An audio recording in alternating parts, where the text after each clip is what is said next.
బ్రహ్మాజీ గారు ఇక్కడ first of all congratulation మీకు. Thank you. ఎందుకంటే ఇలాంటి క్యారెక్టర్ ఒప్పుకోవడం అనేది మీ లైఫ్ టైం మెమొరీ అనేది మీరు చెప్పారు. వన్స్ గద్దర్ అవార్డ్ అనేది అనౌన్స్ చేయగానే మీ ఫీలింగ్ ఏంటి? ఈ సినిమా షూటింగ్ టైంలో మీరు ఫస్ట్ డే చేసినప్పుడు ఆ ఫీల్ ఏంటి? వన్స్ గద్దర్ అవార్డు రాగానే ఆ ఫీల్ ఎలా ఉండే? ఈ సినిమా ఆయన చరిత్ర చదవగానే వినగానే ఈ సినిమా చేస్తే అవార్డు వస్తుంది అప్పుడే తెలిసింది నాకు. మన ఎందుకంటే అంత అద్భుతమైన కంటెంట్ ఉన్న సినిమా. అంటే లైఫ్ మొత్తం మొక్కలు నాటడం విషయంలో త్యాగం చేయడం అంటే ఆషామాషి కాదు. అది ఏదో కొంత డ్రీమ్ ఉంటుంది, కొంత ప్యాషన్ ఉంటుంది. బట్ అంత అచీవ్ చేయడం అన్నది ఇంపాసిబుల్. ఈ సబ్జెక్ట్ వినగానే ఆయన గురించి తెలియగానే ఈ సినిమా 100% అవార్డు వస్తుంది అనుకున్నాను. థ్యాంక్స్ టు తెలంగాణ గవర్నమెంట్ గుర్తించి అవార్డు ఇచ్చారు. రమాజీ గారు నమస్తే. నమస్తే అండి. కంగ్రాచులేషన్స్ అవార్డు వచ్చిన సందర్భంగా. థ్యాంక్ యూ అండి. సో ఇటువంటి క్యారెక్టర్స్ చేయడానికి కూడా మీరు ఇందాక అన్నట్టుగా అదృష్టం ఉండాలి, అవకాశం రావాలని. అవునండి. సో ఈ సబ్జెక్ట్లో మీకు టఫ్ అని అనిపించిన డైలాగ్స్ కానీ మోడ్యులేషన్ కానీ ఏమనిపించింది? రొటీన్ సినిమాలు వేరు, ఈ సినిమా వేరు, అంటే డిఫరెంట్ క్యారెక్టర్. అంటే కొంచెం ఏజ్డ్, బేసికల్ నేను చాలా యంగ్ కాలేజ్ స్టూడెంట్ కాబట్టి ఏజ్ క్యారెక్టర్ ఇచ్చేటప్పుడు కొంచెం ఇబ్బంది పడ్డాను.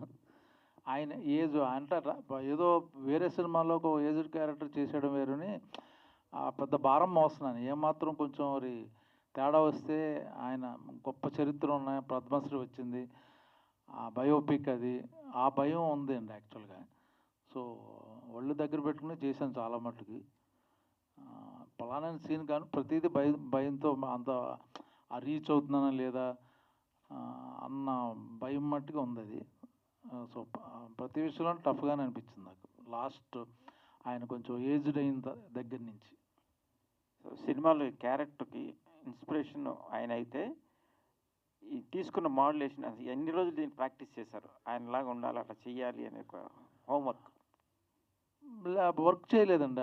చదువుకుంటే నాకున్న ఎక్స్పీరియన్స్ బట్టి నేను ఊహించుకుని ఆయన కొన్ని వీడియోలు డైరెక్టర్ గారు అంత ఇన్పుట్ అంతా ఆయనే ఇచ్చారు. కంప్లీట్ ఆయన స్టిల్స్ కానీ ఆయన ఎవరెవరిని కలిశారు కానీ వాళ్ళతో సన్నిహితంగా ఉన్న మా రామయ్య గారితో ఉన్న వాళ్ళతో మాట్లాడించారు. సో వాళ్ళందరూ ఇచ్చిన ఇన్పుట్ కొన్ని వీడియోస్ చూడడం, చాలా ఆర్టికల్స్ చదవడం వల్ల నాకు ఈజీ అయిపోయింది యాక్చువల్గా. సో హోంవర్క్ అంటూ ప్రత్యేకంగా ఏం చేయలేదండి. వేము గారు ట్రాన్స్ఫర్. వేము గారు కంగ్రాట్స్. థ్యాంక్ యూ మూర్తి గారు. చాలా మంచి సబ్జెక్ట్ తీసుకున్నారు. Thank you. అంటే ఇవాళ యూత్కి కానీ జనానికి కానీ ఒక ఇండైరెక్ట్గా మెసేజ్, మన పని మనం చేసుకుంటూ సమాజానికి కూడా ఉపయోగపడి పని చేయాలని ఒక కాన్సెప్ట్ తీసుకోవడం అనేది మంచిదే. దాని తీరిన రియల్ జీవితాన్ని తీసుకున్నారు, రామయ్య జీవితాన్ని తీసుకున్నారు ఆ కాన్సెప్ట్. సో ఈ తీసుకోవడం వల్ల మీకు ఇన్స్పిరేషన్ ఏంటి? అసలు ఎక్కడి నుంచి మొదలైంది ఈ ప్రయాణం? మూర్తి గారు, మీకు మాకు 30 సంవత్సరాల పరిచయం. ఆ గత సినిమాల గురించి మీకు తెలుసు. సామాజిక అంశం ఎక్కడన్నా మనకు ఇంటరాక్ట్ అయితే తప్పకుండా నేను ఆ సినిమా చేస్తాను.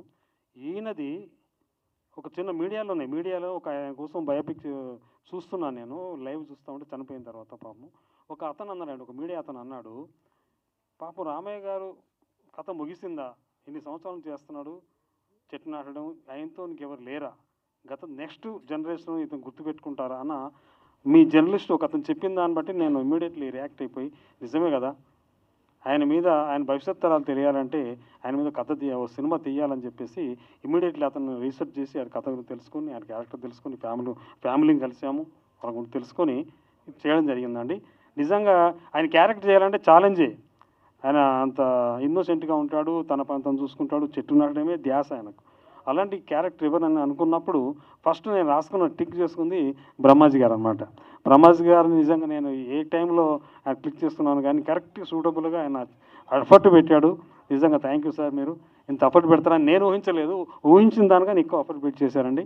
ఆయన ఈ సినిమా నేను అనుకున్న విధంగా ఫీచర్ సినిమా చేస్తాను, బట్ గద్దవాడ్స్ కోసం దీన్ని 40 minutes తగ్గించాను సార్. అయినా కూడా గవర్నమెంట్ వాళ్ళు దీన్ని గుర్తించి, జూరీ వాళ్ళు గుర్తించి బెస్ట్ ఇచ్చారు. తప్పకుండా ఇది భవిష్యత్ తరాలకు మేము ఉన్నా లేకపోయినా ఈ సినిమా ఉంటుందని మేము అనుకుంటున్నాను. సో ప్రచార నిమిత్తం ఇప్పుడు తెలంగాణ కానీ ఏపీ కానీ ఇది అందరి యావత్ భారతదేశానికి యావత్ ప్రపంచానికి ఉపయోగపడే అంశం కథాంశం. దీని ప్రచారం నిమిత్తంగానే స్కూల్స్ కానీ వాటికని ఆయన ప్లానింగ్ చేస్తున్నారు, అని దాన్ని ఇక్కడ షెడ్యూల్ చేశారు మళ్ళీ సినిమాని చూపించడానికి, సార్ పిల్లలకి చూపించడానికి. పిల్లలక యాక్చువల్లీ ఇది నిజమే, ఇది కమర్షియల్ సినిమా అని దీన్ని పోల్చొద్దు సార్, ఇది ఎప్పుడు కమర్షియలే. ఆయన ఒకటే చెప్పారండి, రామయ్య గారు ఎక్కువ మంది విద్యార్థుల్ని ఇన్స్పైర్ చేశాడు. ఆయన ఒకటే చెప్పేవారు, విద్యార్థులు పిల్లలు మీరు భవిష్యత్ తరాలకు మీరే భావి భారత పౌరులు కాబట్టి మీరు మీ పుట్టినరోజున ఒక చెట్టు నాటండి, మీ మిత్రులతో నాటించండి. అలా నాటితే ఎక్కువ మంది చెట్టు నాటడం వల్ల మన ఊరు మన ప్రాంతము మన దేశం పచ్చదంతా నిండిపోతుందని అని ఎక్కువ యూత్నే టార్గెట్ చేసి చెప్పేవాడు.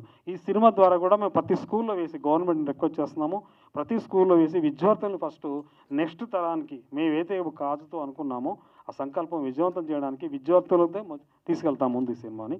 తప్పని ప్రతి స్కూల్లో ఇది ప్రొజెక్ట్ చేసి దీన్ని విజయవంతం చేసి ఎప్పటికీ భావితరాలకు రామయ్య గారు బతికే ఉండాలని ఉండేట్టుగా దీన్ని మేము చేస్తాం. సార్ నమస్తే.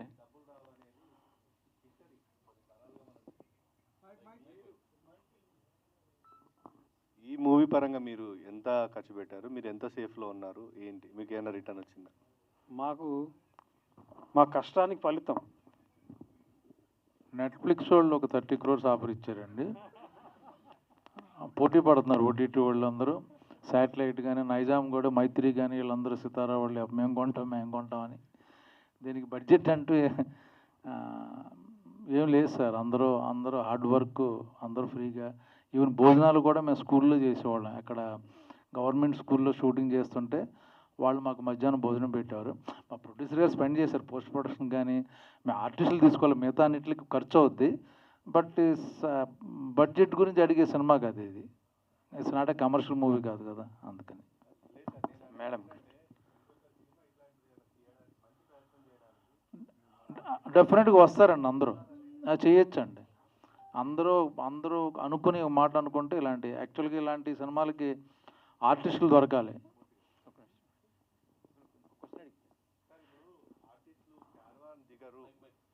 అనే స్థాయి నుంచి ఇప్పుడు మీరు ఒక గొప్ప అడుగేశారు, ముందడుగేసినని చెప్పొచ్చు. ఎందుకంటే క్యారవాన్ కాదు సార్, క్యారవాన్ కావాలంటారు, దగ్గరంటారు ఏంటి మీరు? ఐ మీన్ ప్రెస్ మీట్కి వచ్చినా సపరేట్గా మాకు క్యారవాన్ పెట్టండి అనే స్థాయికి ఆర్టిస్టులు వెళ్ళిపోయారంటే నిర్మాతకు అది భారమే. సో మీరు ఈ ఇనిషియేటివ్ తీసుకొని ఇంత సింపుల్గా మీరు అన్నారు కదా, స్కూల్లో కూర్చొని భోజనాలు చేయడం, ఎంత ఇదొక స్టెప్ అనుకోవచ్చు, ముందడుగు.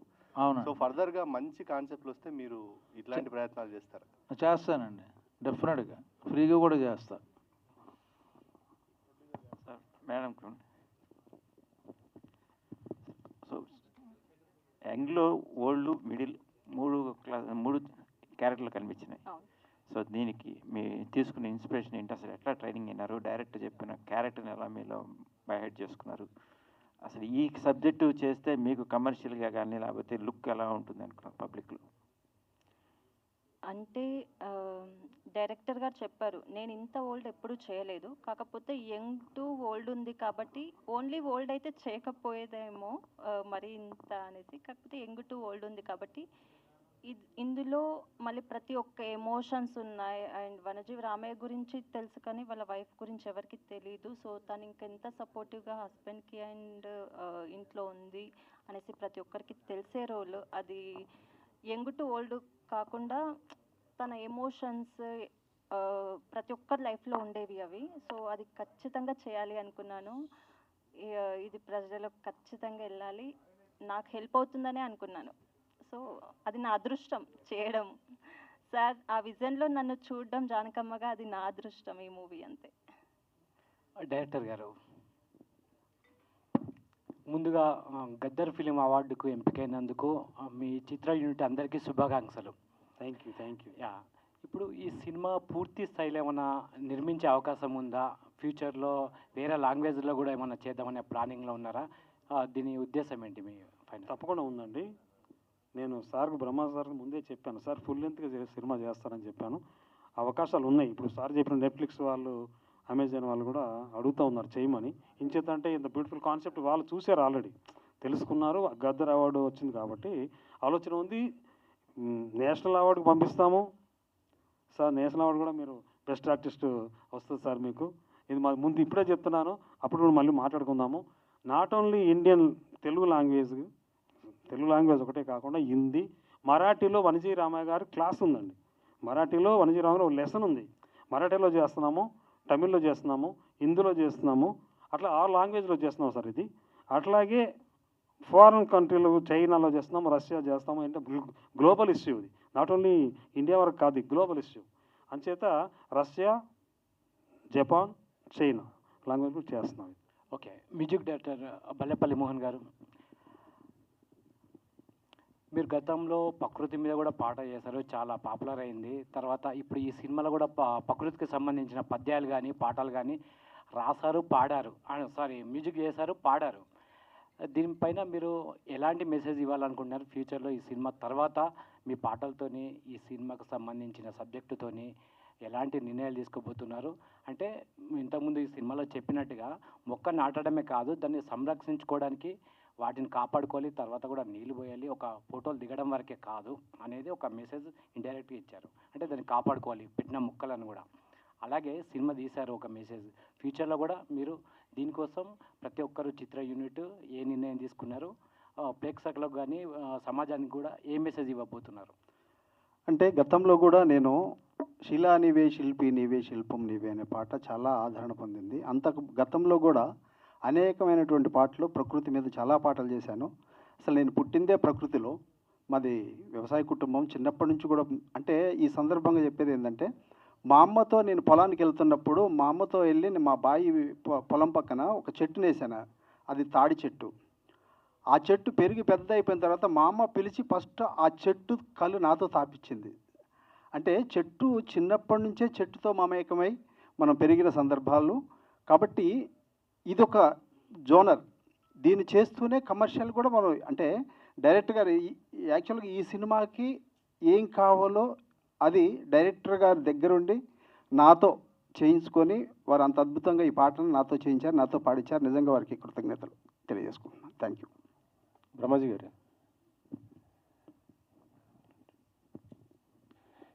ఈ షార్ట్ ఫిల్మ్ మీరు అసలు డబ్బులు కూడా తీసుకోలేదు, నిజంగా చాలా గ్రేట్ అండి. థ్యాంక్ యూ అండి. ఎన్ని మొక్కలు నాటారు సార్ మీరు ఇప్పటి వరకు? నాకు అన్ని చేసిన ప్రతిదీ మొక్కలు నాటించాడు ప్రతిరోజు. చాలా మటుకు ఫుటేజ్ లేదు ఇది. చాలా చెట్లు నాటాను మొత్తం ఖమ్మంలోని, అందరితో మొత్తం ఫారెస్ట్ ఆఫీసర్స్తోని, వికారాబాద్లోని నాటుతూనే ఉన్నాను. వికారాబాద్ అంటే ఈ మొక్కలు నాటడం అనేది నిజంగా చాలా అంటే మీరు చెప్పినట్టుగా భవిష్యత్ తరాలకు ఎంతో ఉపయోగం ఉంటుంది. అవునండి. మరి అలా నాటుతున్న వాటిని మీరు ఏమైనా సంరక్షించే బాధ్యత కూడా తీసుకున్నారా, లేకపోతే ఎట్లా? అచ్చా, నేను మళ్ళీ వాళ్ళ బాధ్యతనే ఈయనకి అప్పచెప్పాను. మా డైరెక్టర్ గారు సినిమాలే కదా సార్, నేను మీరు నేనా అచ్చా డెఫినెట్గా అండి. నాకు ఫస్ట్ నుంచి బాగా మొక్కలంటే బాగా ఇష్టం. మా ఇంట్లో స్థలం ఉన్నా లేకపోయినా పక్కన పెట్టుకుంటాను. డైలీ నేనే మొక్కలు నీళ్లు పోస్తుంటాను. బాగా ఇష్టం అండి మొక్కలు నాకు యాక్చువల్గా.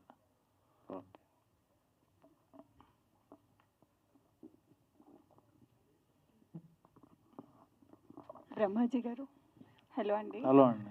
చాలా సీరియస్గా అంటే ఎంతో సెటిల్డ్గా కనిపించారు సార్ క్యారెక్టర్ మొత్తంలో. ఫస్ట్ టైం అంటే స్టోరీ మీ దాకా వచ్చినప్పుడు అంటే మిమ్మల్ని ఇప్పుడు మీరు ఆన్సర్ చేస్తుంటే కూడా మీ మాటల్లో ఆ నవ్వు, ఆ జోక్స్ అనేవి తెలుస్తున్నాయి. కానీ సినిమాలో మాత్రం ఎక్కడ అసలు ఎటు చూసినా కూడా ఎంతో ఇన్వాల్వ్ అయి చూసాం సినిమాని. సో ఎలా అనిపించింది అంటే ఆ క్యారెక్టర్ని అట్లా తీసుకున్నప్పుడు? అంటే నేను ఇప్పటివరకు ఎప్పుడు చేయలేదు అటువంటి క్యారెక్టర్. అందుకనే అడుగుతున్నా. వేరియేషన్స్ ఉన్నాయి.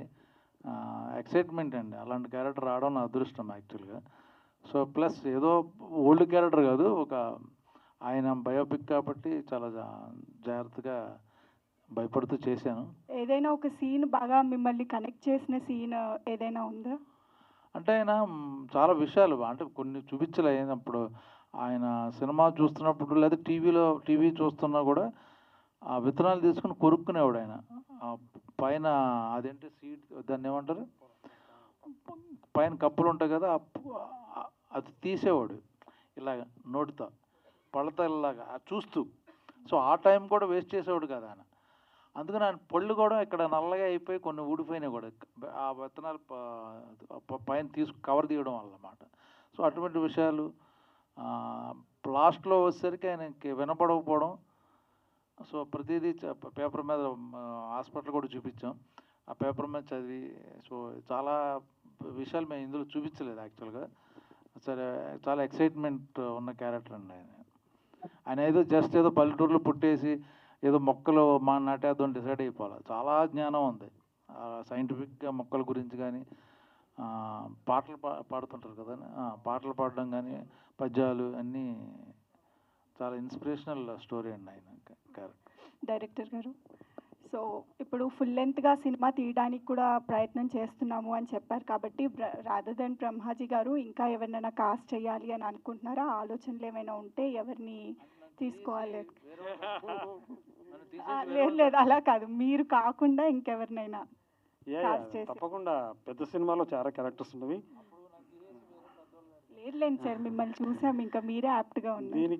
దీనికి ఎవరన్నా వచ్చేసి ₹1,00,00,000 ఇస్తాను మాకేమన్నా ఇవ్వను, బ్రహ్మాజీ గారిని మార్చను, అదంతే ఫిక్స్. అది బికాజ్ ఆఫ్ క్యారెక్టర్ అంతా ఇన్వాల్వ్ ఎవరు చేయరు. సో ఇది 100% ఫీచర్ ఫిల్మ్ చేస్తామమ్మా, చేస్తాము, నేషనల్ పంపిస్తాము, ఆస్కార్ కూడా పంపిస్తాము. ఐక్యరాజ్య సమితిలో కూడా స్పీకర్గా అవకాశం వచ్చింది వనజీవి రామయ్య గారికి. అదే అంత పెద్దగా తీసుకుపోతున్నారు కాబట్టి యాక్టర్స్ ని యాక్ట్రెసెస్ ని ఎవరినైనా అనుకుంటున్నారా? అనుకుంటే ఇప్పటికైతే పేర్లు చెప్పలేను, కానీ ఉన్నవి చెప్పేది వినమ్మా. ఇది ఐక్యరాజ్య సమితిలో కూడా వనజీవి రామయ్య గారు బతుకున్నప్పుడు అవకాశం వచ్చింది స్పీకర్గా. శ్రీనివాస్ గారు కూడా ఇక్కడే ఉన్నారు, ఆయన రిప్రజెంటేటివ్. థ్యాంక్ యూ సార్, మీరు వచ్చారు. సో ఆయన కూడా ఇప్పుడు అదే ఐక్యరాజ్య సమితిలో ఆయన లేరు కాబట్టి బ్రహ్మాజీ గారు క్యారెక్టర్ చేశారు కాబట్టి ఆయన్ని తీసుకెళ్లే ప్రయత్నం మా కోఆర్డినేటరు, ఆయన ఐక్యరాజ్య సమితి ఆయన కౌన్సిలర్, ఆయన వచ్చారు కూడాను. తప్పకుండా దీన్ని తీసుకెళ్తున్నాం, ఆస్కార్ కూడా తీసుకెళ్తున్నాం సినిమా. కంగ్రాచులేషన్స్ అండి.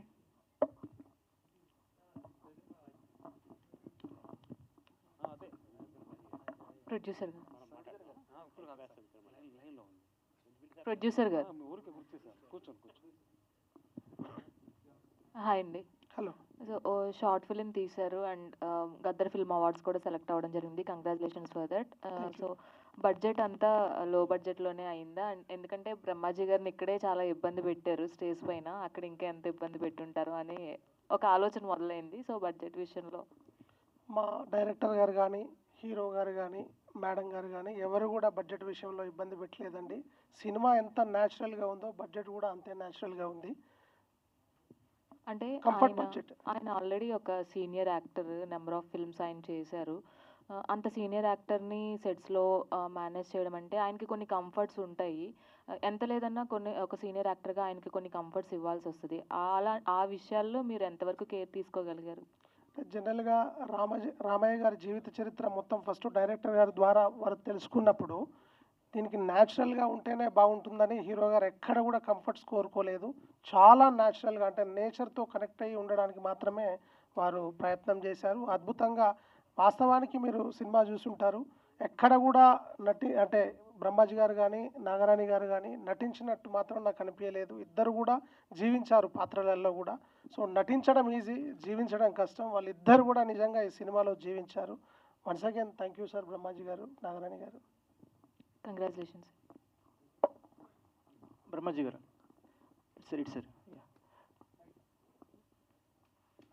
Sir first of all congrats అండి, బెస్ట్ అవార్డు వచ్చింది, గద్దర్ అవార్డు. సో సార్ మీరు కెరియర్లో చాలా ఫిలిమ్స్ చేశారు, different types of films. So ఈ ఫిలిం చేసినప్పుడు వనజీ రామయ్య గారి క్యారెక్టర్లో అడాప్ట్ చేసుకున్నప్పుడు ఎటువంటి థాట్స్ ఉన్నాయి మీకు? అంటే ఇప్పుడు ఈ మూవీ చూసినప్పుడు ఒక ఆడియన్స్కి ఒక ఎంగేజింగ్గా ఉంటుంది, అట్లాగే అట్ ద టైమ్ మోటివేటింగ్గా ఉంటుంది, మనం కూడా ఈ పని చేయాలి, పార్టిసిపేట్ చేయాలని చెప్పి. మీ థాట్స్ ఎలా ఉన్నాయి? ఇందాక చెప్పాను దాని గురించి. యాక్చువల్గా వెరీ ఇంట్రెస్టింగ్ క్యారెక్టర్ అది, చాలా వేరియేషన్స్ ఉన్నాయి.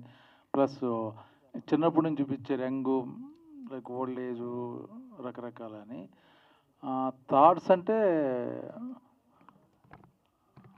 ఇలాంటి సినిమా చేయడం వల్ల యాక్చువల్గా నాకు అడ్వాంటేజ్ అండి, మోర్ దాన్ ప్రొడ్యూసర్ డైరెక్టర్ల కన్నా. రేపొద్దున్న ఈ సినిమా ఎక్కడెక్కడ వేరే చోటకు కూడా వెళ్తుంటుంది, అన్ని చోట్ల నేను ఉంటాను. సో ఈ ప్లస్ ఇది కాలేజీలో చూపించడం, స్కూల్లో చూపిద్దాం అనుకుంటున్నారు ఇలా ఈ ఫిల్మ్స్ అన్నీ. సో అటువంటి క్యారెక్టర్ చేయడం వల్ల నేను కొన్నాళ్ళు గుర్తుంటాను అందరికీ. సో ఆ థాట్లోనే మొదటి నుంచి షూటింగ్లో కూడా అనుకునేవాడిని. అందుకని ఎప్పుడూ ఇబ్బంది పడలే. ఫెసిలిటీస్ కానీ చాలామంది అడిగారు, క్యారవాన్లు అన్నీ. ఈ క్యారెక్టర్ ఇప్పుడు వనజీరావు గారు రోడ్డు మీద మొక్కలు వేసుకుని సైకిల్ మీద వెళ్తూ ఆయన పడిపోయి మళ్ళీ బైక్ మీద యాక్సిడెంట్ అయ్యి ఇలా ఉన్నప్పుడు మళ్ళీ నేను సపరేట్గా ఒక కారులో దిగడం, ఏసీలో కూర్చోవడం, అది కాంట్రాస్ట్ అనిపిస్తుంది అనుకుని అక్కడే పాపం ఆవిడ నేను ఆ పిల్లలతోనూ కూర్చునేవాళ్ళం, ఆ రోడ్ల మీద కూర్చునేవాళ్ళం. సో అలా గడిపేసాం అన్నమాట.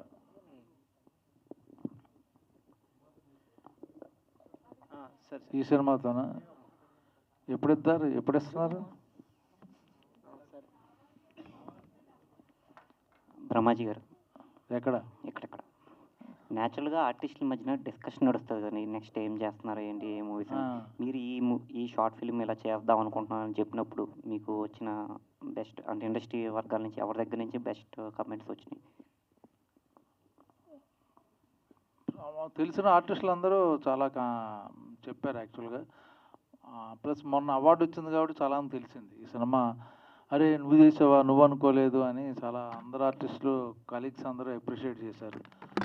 అది నీకు ఇంట్రెస్ట్ ఉంది కాబట్టి ఇటువంటిది నువ్వు చేస్తావులే అని కొందరు జోకులు వేసేవారు. బట్ వెరీ హ్యాపీ, అందరూ కలీగ్స్ అందరూ చాలా హ్యాపీ అన్నమాట. ఈ షార్ట్ ఫిల్మ్లో యాక్చువల్గా మాజీ ఉపరాష్ట్రపతి మన వెంకయ్యనాయుడు గారు, అలాగే గరికిపాటి గారు వాళ్ళతో పాటు కూడా స్క్రీన్ షేరింగ్ అయితే జరిగింది. మీకు అప్పుడు ఏమనిపించింది, ఎక్స్పీరియన్స్ ఎలా?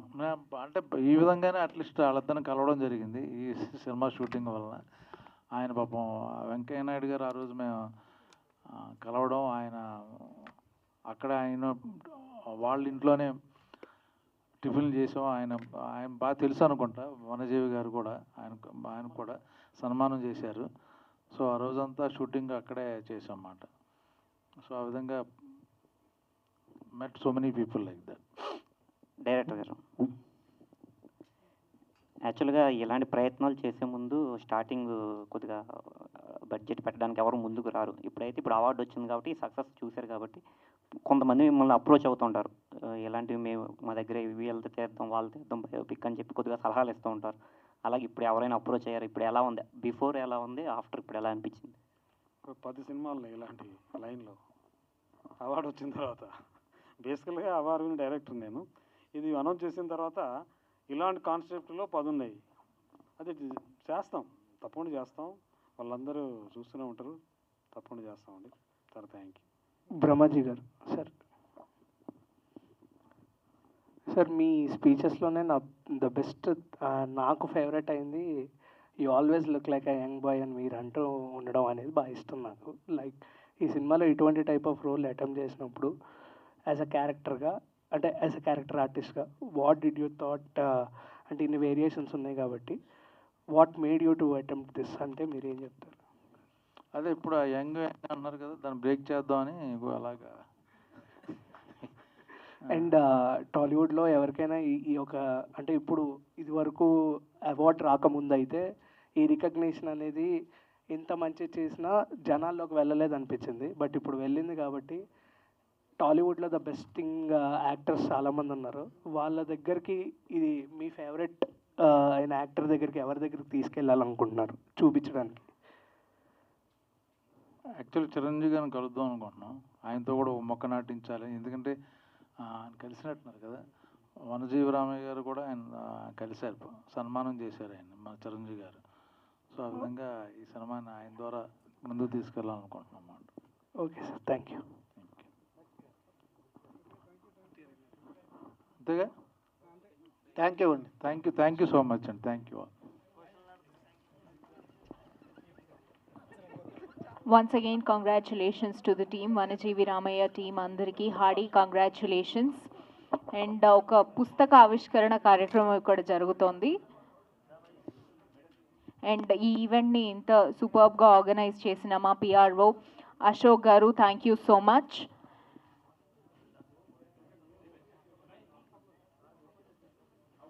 Once again, hearty congratulations to our director, Vemuganti Garu, and our young and energetic Brahmaji Garu. Hearty congratulations to you once again. And ikkadiki vichesina media mitrulandariki thank you so much. Thank you once again.